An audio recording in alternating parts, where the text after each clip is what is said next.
LoreWarrior Mercenaries, Rubinsky's Renegades, up close and personal.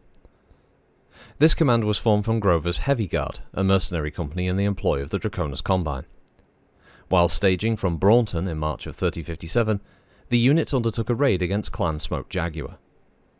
Veteran though he was, Captain Grover Anderson ignored the advice of a new recruit and walked the unit straight into a waiting Smoke Jaguar binary. Anderson compounded his blunder by ordering concentrated fire, which then released the clan warriors from their normal rules of engagement.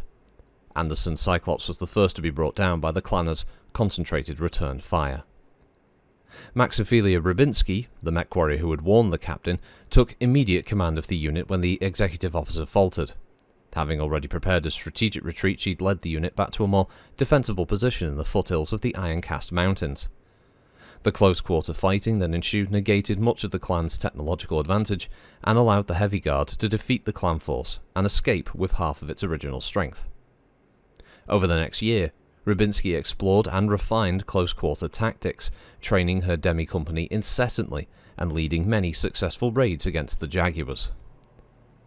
The Renegades use a camouflage paint scheme on their mechs, changing the colours to match the terrain in which they operate.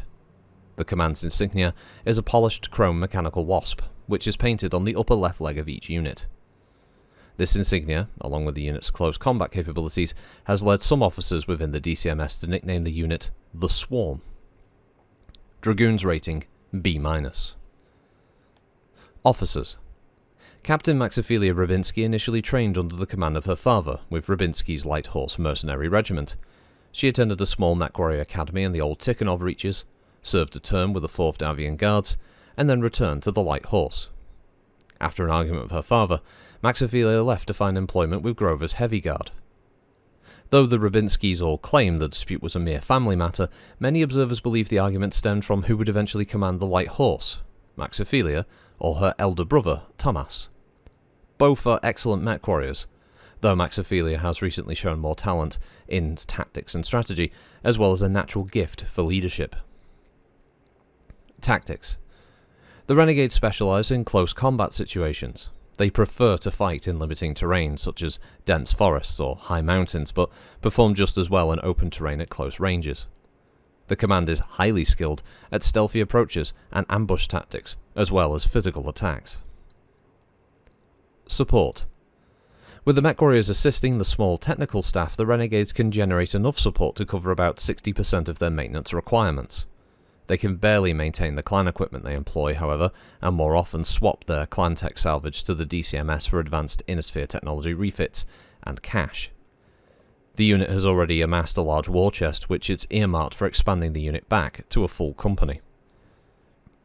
The Renegades inherited the Heavy Guard's Union-class dropship on the death of the old unit's commanding and executive officers. The Renegades have since renamed it to the Hive. Rubinsky's Renegades, strengthened lance, veteran, reliable, CO Captain Maxiphilia Rubinsky. The mercenary unit is organised in a reinforced 6-mech lance, or demi-company. Rubinsky would like to add a second demi-company, but sees little hope of that until the unit can return to outreach and recruit new warriors. The command is composed of heavy and medium battle mechs, all but one pre-3050 design, but extensive advanced technology refits and approximately 20 tons of clan tech salvage have raised the small unit's upgrade rating to about 40%.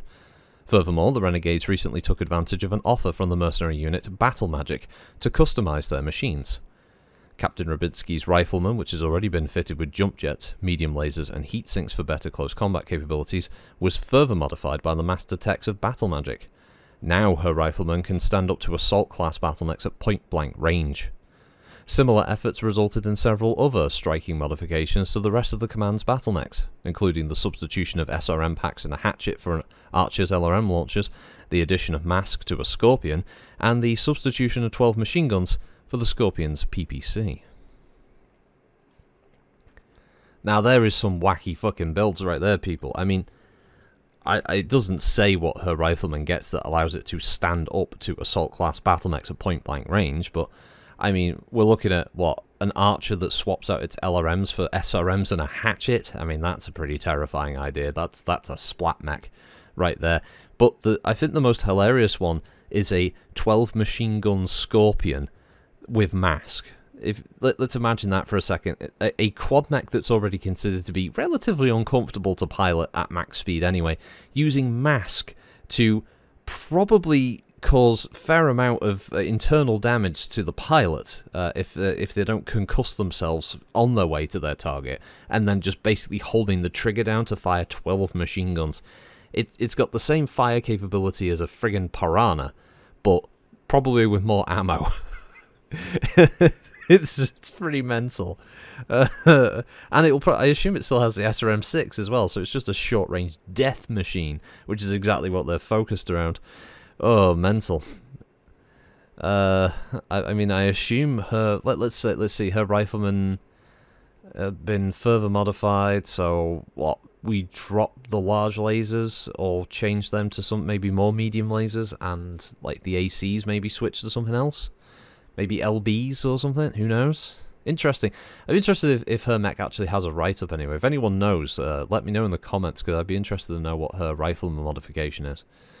One of the rare examples of a Merc unit that's actually gone very heavy on like customization and modification.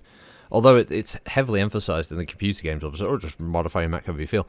It's not actually that common. I mean, it's usually down to, like, officers will have a personalized mech and stuff like that, but actual, like, run-of-the-mill infantry, well, no, they just get what they get, and whatever the mech has by default on its build. So, it's interesting to see, and alright, admittedly, it's only 6 mechs, but to see that half of that demi-lance is actually equipped with unique designs is kind of interesting. So yeah, that's a fun one. Anyway, thanks for listening, everybody. Hope you have a good week, and I'll see you next time. Bye bye.